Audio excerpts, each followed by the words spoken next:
começar a gravar aqui, que depois eu subo lá.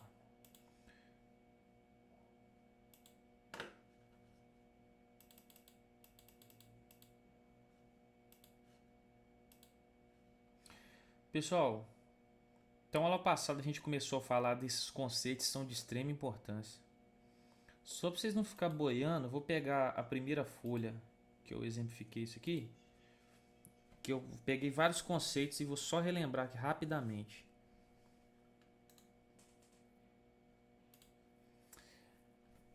A gente aprendeu o conceito de agente etiológico, vetor, reservatório, métodos profiláticos ou profilaxia, mesma coisa, tá?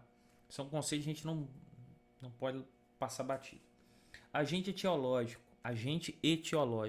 é o nome de quem produz a doença. No caso, nós estamos falando da Zika, que é a doença. Quem produz é o Zika vírus. Vetor é sempre quem carrega a doença. O vetor pode pode apresentar manifestações de doença ou não. O Aedes aegypti, que é o mosquito da dengue, ele é o vetor, mas ele não apresenta doença, ele só carrega e transmite, tá? Reservatório vão ser animais silvestres, no caso do Zika vírus, africanos. São animais no qual os Zika vírus estão presentes lá e de alguma forma um mosquito sugou sangue desse animal, adquiriu o vírus, depois sugou sangue do ser humano e transmitiu esse vírus para o ser humano. Naturalmente, esse vírus pode ter sofrido mutação de forma que ele passou a ter afinidade com o organismo humano, que é o caso do coronavírus, que está em reservatórios naturais. Você encontra coronavírus em gato, cachorro e vários animais, porém ele sofreu uma mutação e eles acreditam que através da ingestão de animais silvestres lá na China, aqueles bichos doidos que eles comem, o ser humano tomou contato com uma mutação que tem afinidade com o organismo humano. E aí está instalado o problema. Métodos profiláticos ou profilaxia são sempre formas de prevenir a contaminação. Quais os métodos profiláticos, né, para a doença Zika vírus? A doença Zika causada pelo Zika vírus.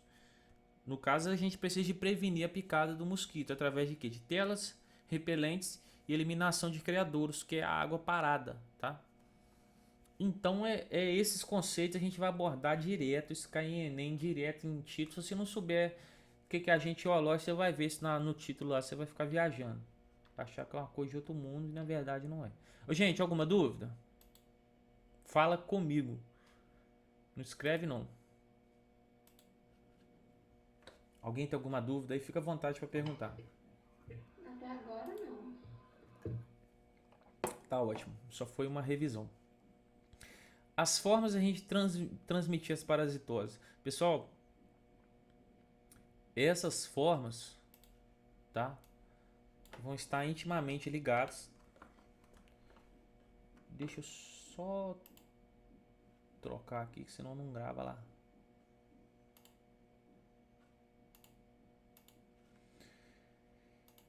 A forma de transmissão das parasitoses vão estar intimamente ligadas à profilaxia.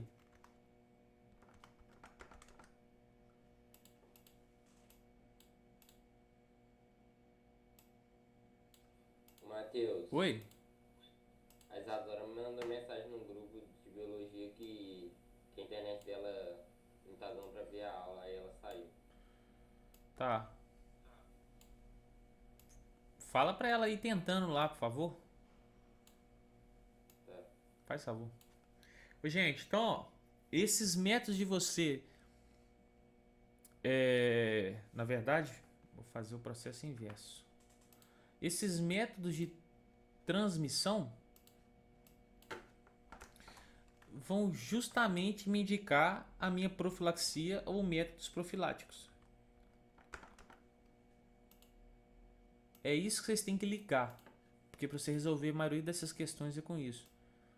Por exemplo, se eu tenho uma transmissão através do mecanismo de respiração ou através da saliva, que é o caso da gripe, coronavírus, o que você vai fazer? Você vai evitar formas disso acontecer. tomando distância das pessoas, usando proteção respiratória, como é o caso da máscara, evitando contato com pessoas, multidões. Então, através da forma de contaminação, você estabelece a profilaxia. Transmissão fecal oral. O que é isso? Não é que você come o cocô, não. O cocô de uma pessoa contaminada, muitas vezes com ovos de um verme ou algo do tipo, ou ovos de algum parasita, é carregado por falta de saneamento básico para algum alimento ou alguma água e você toma contato com isso. Você ingere um alimento ou uma água que vai ter ovos, né? Ou larvas, ou cistos, que é uma forma de que os parasitas usam para se disseminar também. Então o que acontece? Como vai ser a profilaxia? Você vai ter que ter o quê? Beber água tratada, né? Água encanada. Muitas dessas ovos e larvas podem sair nas fezes humanas. Então, para a fezes humana não tomar contato com alimentos que em hortas, em plantações, essas fezes têm que correr dentro de canos, né? Dentro de encanamentos, que entra a questão do saneamento básico. Tá? Água tratada, encanada, esgoto tratado e encanado, higienização de alimentos. Você não comer o alimento tirar direto da terra, direto do mercado, sem higienizar. Tá? Penetração ativa são vermes ou parasitas que penetram pela sua pele. Quando você está no lago, por exemplo, que era o caso aqui, ó, da esquistossomose. A cercara, que é uma forma jovem do verme, que está adulto aqui, o Schistosoma mansoni, ele penetra pela sua pele, através, né, quando você entra numa água que esteja contaminada com cercara. Então a penetração ativa é isso. Então você vai evitar de nadar em locais desconhecidos, por exemplo, você não pegar esse verme. O amarelão, por exemplo, já é um verme que fica na terra. Essa pessoa que tem esse verme fez cocô, e aí saiu ovos nesse cocô, e esse cocô foi feito no meio do mato, algum lugar que não tem encanamento, a água da chuva vai carregando esses ovos, vai parar na terra, se eu andar descalço ele penetra. Então evitar de andar descalço em locais desconhecidos. Tá? São formas. Transmissão sexual. Aqui é simples, né? Você vai pegar se você não tiver proteção no ato sexual ou fazer certas práticas, como é o sexo oral, que pode transmitir também, você não tem proteção para isso. Transmissão vertical já é de mãe para filho, já não tem muito o que ser feito, tá? E a forma de transmissão conhecida como zoonose é quando você tem um animal transmitindo, que é o caso do grande apocalipse da geração, que é o Aedes aegypti. Um único mosquitinho carrega 4 doenças e faz um estrago danado, tá? Que é a dengue, chikungunya, zika e a febre amarela. Gente, alguma dúvida até agora?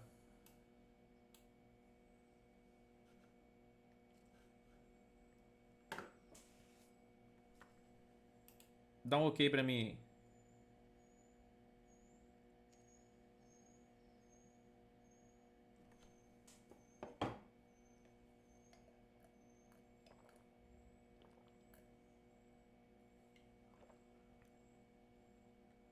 Cadê o resto da galera?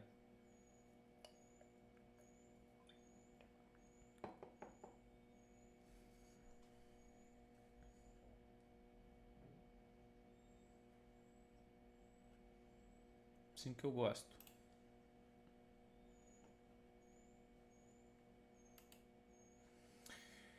Então agora vamos entrar nas doenças.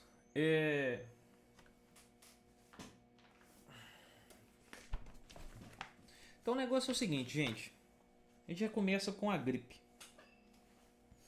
A gripe, o vírus, a gente vai começar com as doenças virais, principalmente nas que vão atacar o sistema respiratório, que são a gripe e o resfriado. São coisas diferentes e a gente confunde. A gripe é causada por vírus da família chamada influenza, tá? São vírus de RNA, que geralmente afeta aves e mamíferos. Por isso você tem gripe aviária, tá? A gripe suína, que é em mamíferos, o porco é um mamífero, e a gente também que é mamífero. Naturalmente, os vírus de influenza, cara, você tem vários tipos de influenza, tá? H1N1 é um tipo, influenza A1, A2, tem milhares de vírus de influenza, tá? E aí o que acontece? Ele é transmitido por via aérea, por respiração, né? No qual você toma contato com gotículas em uma tosse de uma pessoa, espirro. Isso porque esse vírus ele pega e fica armazenado nas suas vias respiratórias. Então quando você tosse ou espirra, você joga aquela água, aquele ar ali com essas gotículas e o vírus está ali. Que nem você vê o caso do coronavírus, né? Eles fizeram uma pesquisa lá no Japão mostrando a respeito do aerossol. O que é o aerossol? Quando você fala, você joga microgotículas de ar, de água no ar, da sua secreção salival e tudo mais. E isso, se você estiver no ambiente fechado, isso circula ali um grande volume, tá? E nessas partículas que ficam suspensas no ar quando você espirra, fala, o vírus pode estar nela ali. E ali você respira, tá? Vou ver só se eu acho essa jogada aqui. Foi muito interessante. Porque aí que entra a questão da máscara. Ela ajuda a segurar um pouco. Ela não é o que há de melhor pro negócio, não. Mas ela ajuda a segurar um pouco, tá?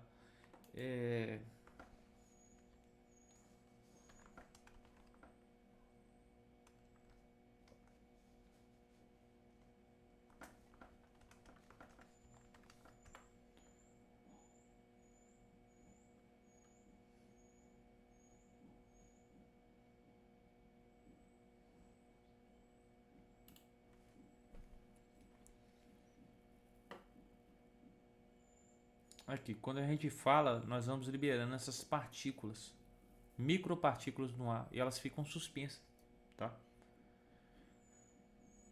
E é aí que entra o vírus. Os vírus pegam a carona com essa turma, tá? Se você está no ambiente aberto, o ar vai espalhando isso aqui.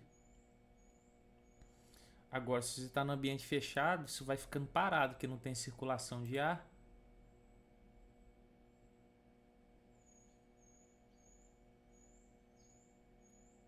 Olha lá, podendo chegar, ó, do ponto de saída até 7, 8 metros de distância, tá vendo? Essa nuvem de partículas, que é o que nós vamos chamar de aerossol.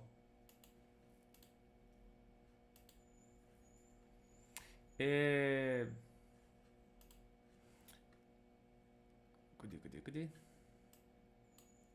Aí aqui a gente tem, por exemplo, um dos tipos, que é o influenza A, que é o H1N1, né? Que foi assim, teve um surto numa época aí, teve muita gente que morreu com isso e tudo mais, não comparado ao coronavírus, lógico, tá? Mas teve um surto grande aí.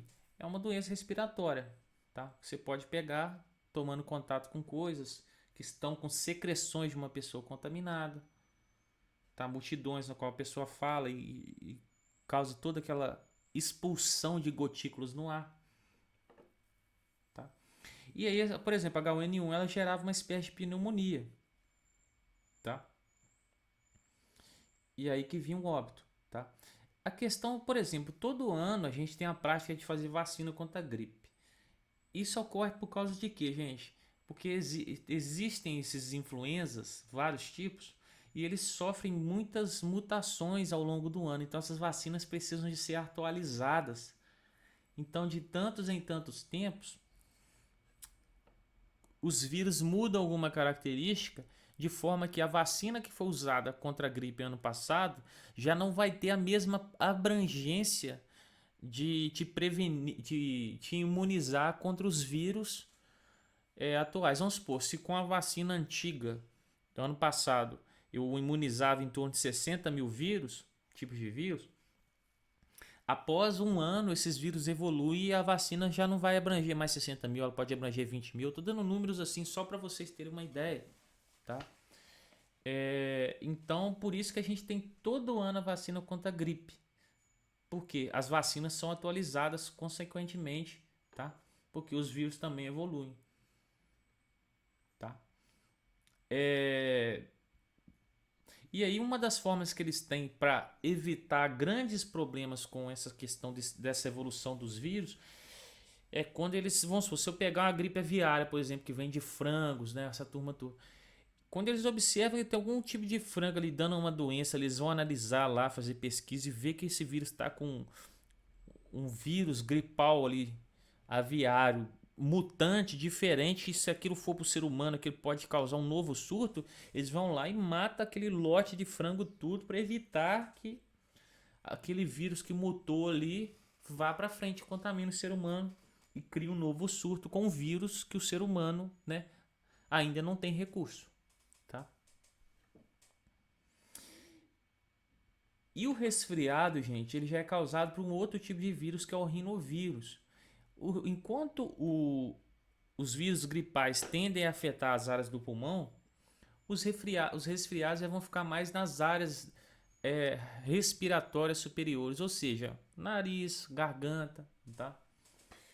Transmissão e tudo é igual a gripe, só que assim, ele tem sintomas mais brandos. Resfriados é mais brando do que uma gripe, tá? E aí agora tem muitas doenças que a gente vai ver relacionado à infância que antigamente era muito comum, tá?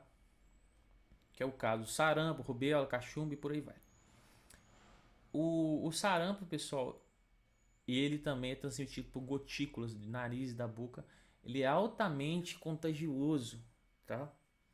E a pessoa vai ter febre alta, seus olhos vão tender a ficar vermelhos e vai dando essas manchas, tá?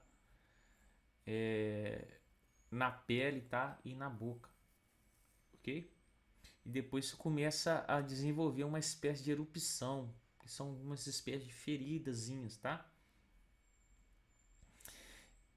Isso pode fazer, a pessoa pode, devido à imunidade dela, recuperar rapidamente, mas se ela tiver a imunidade baixa e não tratar, isso pode evoluir para cegueira, tá? E também pode atacar os ouvidos e os pulmões, tá? Isso aqui é a forma que a gente tem para prevenir, graças a Deus a gente tem vacina. É um vírus que não vai ter tanta mutação, as vacinas que já tem já o combatem, tá? Por exemplo, a gente toma vacina chamada de tríplice viral, que serve tanto para sarampo, rubéola ou cachumba, tá? Ultimamente a gente está tendo alguma reemergência do sarampo. O que é isso? Tá aparecendo casos que já era de, a gente fala que é uma doença erradicada, ou seja, já não tem quase caso nenhum. Pode aparecer um ou outro esporadicamente. Agora, que nem fala que nos Estados Unidos começou a ter em 2015 um caso de 300 casos de dessa doença. Então isso já é uma coisa que já é um surto, tá? Não tá um caso esporádico um ou outro. Isso muitas vezes que às vezes a população deixa de vacinar, tá? A rubéola também lembra um pouco a lógica do sarampo, transmitida pelas vias respiratórias, da febre, dessas manchas. Só que ela envolve muita questão de dor, tá? Dá dor nos olhos, no corpo, dor para engolir e causa um inchaço no pé, tá?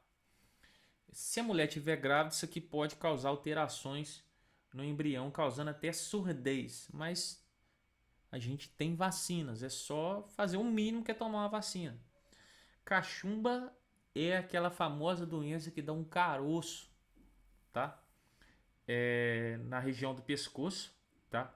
Ou pode também atacar o testículo, ok? Pode causar surdez ou esterilidade, tá? A varicela, na verdade, é um nome para a famosa catapora, tá? Que é um vírus. Todo o pessoal conhece herpes, né? A herpes é causada pelo um vírus que é parente do vírus da catapora, tá? Que é o varicela zoster, tá? E aí o que acontece? A gente vai ter esse vírus causando essas várias erupções na pele, né? E aí causa aquela monte de feridinha que é a catapora. E o ideal é que a gente pegue catapora quando a gente é novo, porque A nossa pele vai esticando à medida que a gente cresce, vai renovando. E aí nós não ficamos com marcas. Quando a pessoa pega a catapora e ela já é adulta, ela pode ficar com marcas no seu corpo, porque a pele já está formada, ela já não vai ter aquela elasticidade, aquela renovação de uma pele juvenil. Então a pessoa pode ficar com marcas daquelas feridinhas, tá? Poliomielite ou paralisia infantil afetou muita gente no passado, mas graças à vacinação a gente acabou com isso, tá? A poliomielite é uma função de transmissão fecal oral, ou seja, a pessoa contaminada libera as fezes, no qual pode ter o vírus, e a pessoa ingere algum alimento, alguma água que tem aquele vírus ali, tá? Em poucos casos, não é tão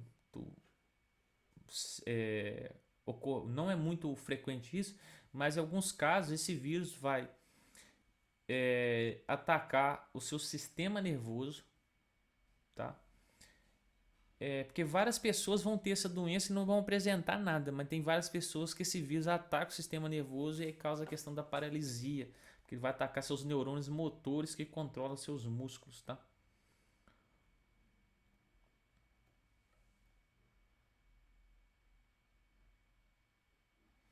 As hepatites, nós temos três tipos de hepatites: A, B e C.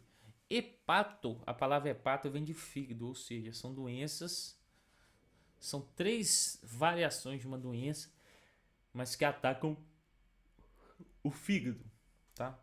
A forma de transmissão, por exemplo, da A, da B e da C já vai variar um pouco. A gente ingere através de alimentos, tá, contaminados ou água.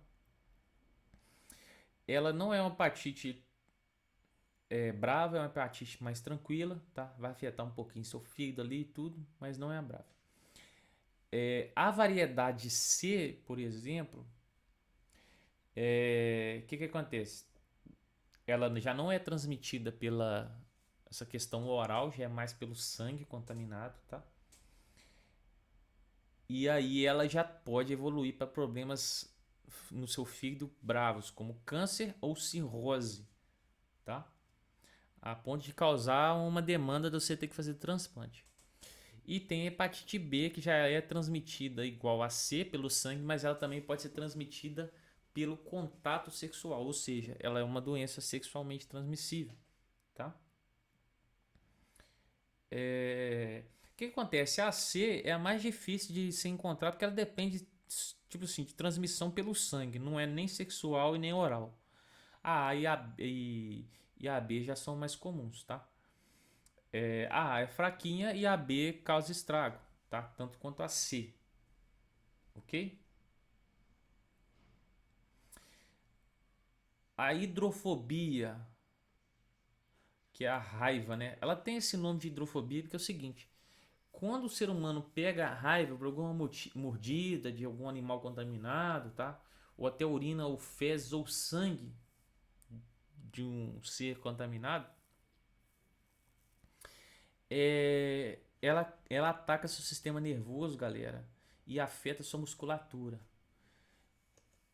De forma que você pode ficar agressivo, ter confusão mental, espasmos musculares, é seu músculo ficar, como se diz, contraindo sozinho, tá? E até convulsão.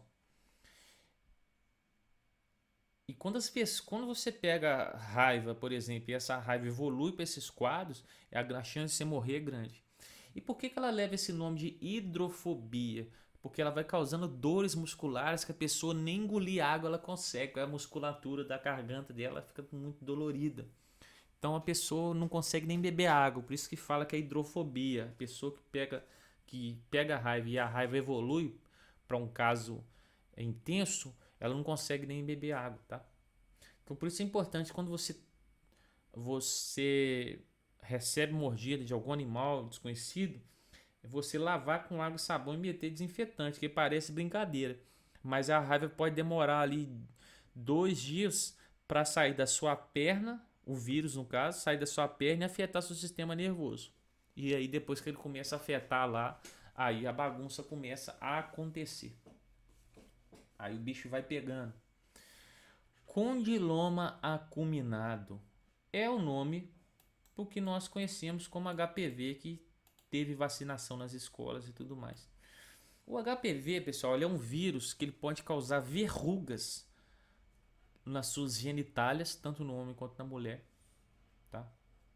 Dá uma espécie de verrugas, pode desenvolver algumas feridas ou não. No caso da mulher, ele é mais complicado porque ele pode, essas feridas, essas verrugas, principalmente na região uterina, né, mais interna, pode desenvolver câncer, dá uma área do útero ali chamada de colo do útero, tá? Então aí que está o problema. Mas o HPV não é só uma doença feminina, não, ela é masculina também, tá?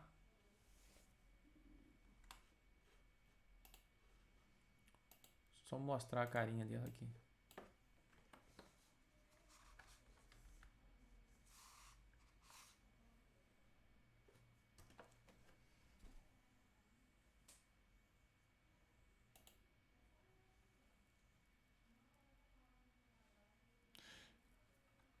Essas verrugas elas vão ter preferência pelo trato, pelas estruturas sexuais, tá? Mas elas podem aparecer em outras áreas do corpo, ok? Olha lá, ó. Uma coisa horrível. E essa é uma doença sexual. Basta você ter relação sexual sem prevenção, você pode contrair essa doença. E tipo assim, como é que você retira uma verruga muitas vezes? Através de cirurgias, e nem todo caso vai dar.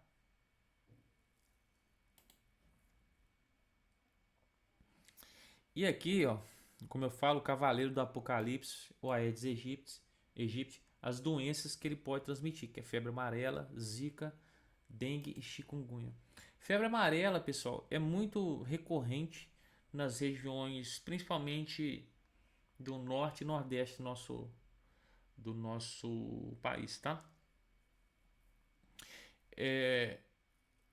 A febre amarela é um vírus que você encontra em certos animais, no qual o mosquito vai lá, suga o sangue, adquire ele, e quando ele suga do ser humano, ele transmite, tá?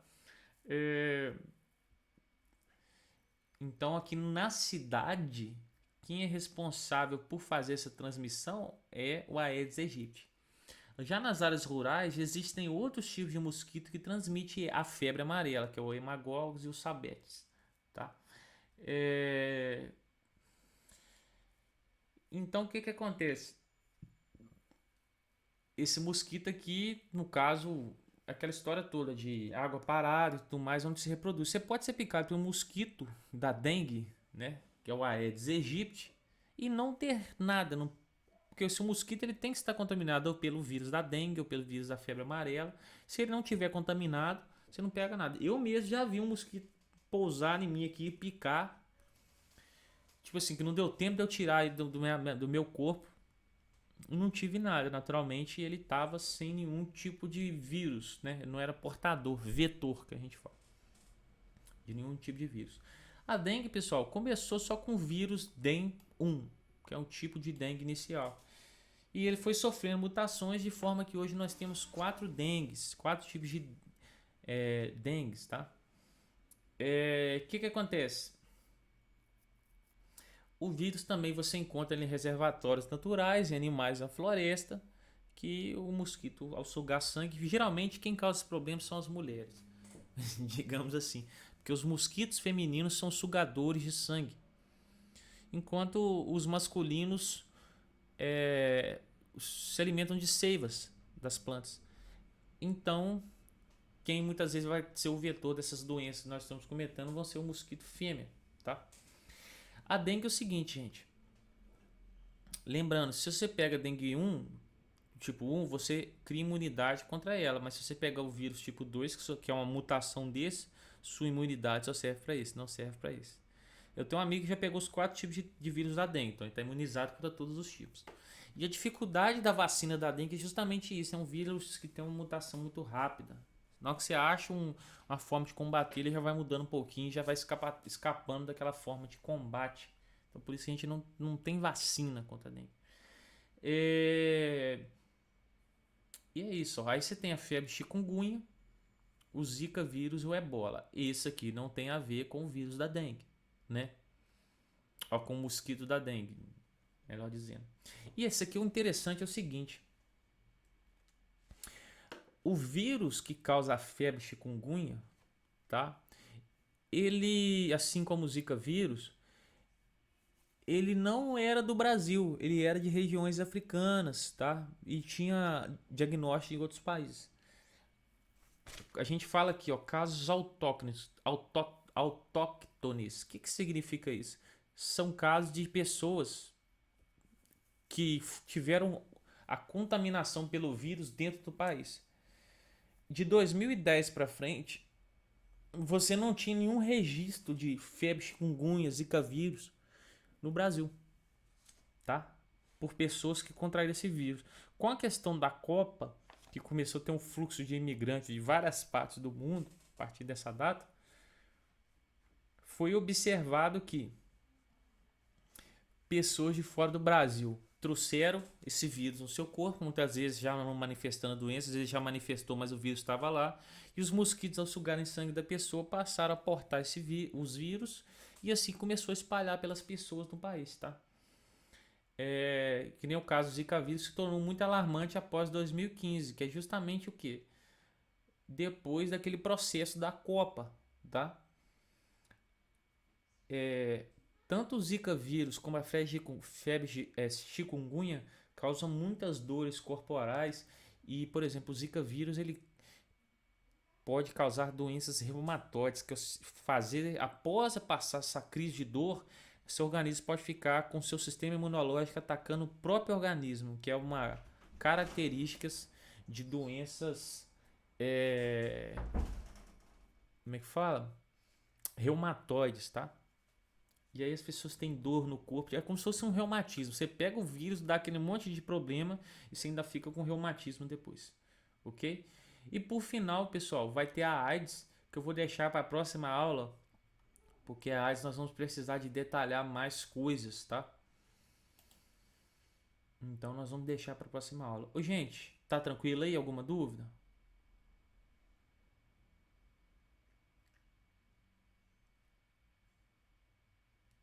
Alguém tem alguma dúvida, alguma coisa? Matheus, Oi? rapidinho. Quando você estava falando da dengue, o DEN1, DEN2, DEN3, DEN4, eles são modificações, evoluções do vírus? Sim, a gente fala que, vamos supor, quando você pega um grupo de vírus, a gente chama isso de cepa. Digamos assim, uma população de vírus ou bactérias chama-se de cepa. Você tem uma população inicial, que é o DEN1, e depois isso vai sofrendo mutações e vai criando outros grupos. Aí veio identificar o DEN2, DEN3 e DEN4. Não necessariamente, Luiz, é uma pequena modificaçãozinha, sabe? Tipo assim, você observa um vírus um ano e está com uma característica. Depois pode ser que no outro ano ele mudou um pouquinho. É igual você tem, tipo assim, um ser humano com cabelo preto, pele morena, mas você tem aquele ser humano cabelo preto, mas um pouco mais claro, mas ainda tá dentro do padrão, você tá entendendo? Agora, se pintar um ser humano com uma característica bem diferente, o rabo, igual o do Goku do Dragon Ball lá, já fugiu bem, digamos assim, aquela média que caracteriza o ser humano padrão. Então é a mesma lógica do vírus. O vírus aí pode sofrer uma mutaçãozinha aqui, uma outra, de forma que você vai criando pequenas diferenças entre o vírus do ano passado e esse vírus de hoje. Só que chega um ponto que eles vai dando continuidade às mutações ao longo de suas gerações, de forma que se eu pego um vírus de 4 anos atrás da dengue e pego um vírus de hoje, eles já assumiram características que eu classificaria eles já como espécies virais diferentes, entende? Essa é a lógica que eles usam, tá? Que é o caso do coronavírus, que é um vírus comum dos animais, mas sofreu uma espécie de mutação que o fazem pertencer à família coronavírus, mas é de uma outra variação, que no caso vai caracterizar uma nova espécie que é o Covid-19, tá? Que os outros eram outro nome. Entendido? Entendi sim, Matheus. Obrigada. Nada. Alguém tem mais alguma dúvida, pessoal?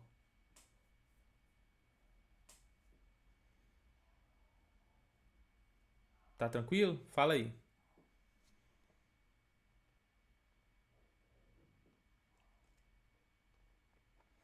Então tá beleza. Então vamos encerrar no horário certinho, 10h50. Grande abraço pra vocês aí. Eu vou subir essa aula na internet, tá? Aí eu não tô passando dever aqui não, porque a gente teve uma semana intensa pra trás aí. Aí na próxima semana eu já vou aplicar algumas coisas, tá? Abração pra todo mundo aí. Valeu. Até a próxima, se Deus quiser. Falou.